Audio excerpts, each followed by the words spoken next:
Theorem of Pythagoras. When the famous Greek mathematician Pythagoras traveled to Egypt, he met the rope stretchers who helped build the pyramids of Giza. They used knotted ropes to build the corners of their pyramids, which are perfect right angles. These knotted ropes had 12 evenly spaced knots. When these ropes were pegged in the dimensions of 3, 4, 5, they formed perfect right angles. Pythagoras wondered why the magic figure 3, 4, 5 always formed a right triangle. He made right-angled triangles of different sizes and discovered that in a right-angled triangle, the square on the hypotenuse is equal to the sum of the squares on the other two sides.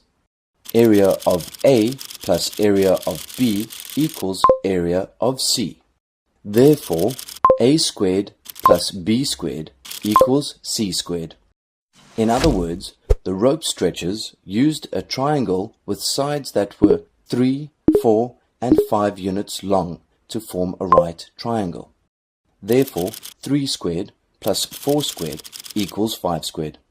The theorem of Pythagoras holds true for every right-angled triangle.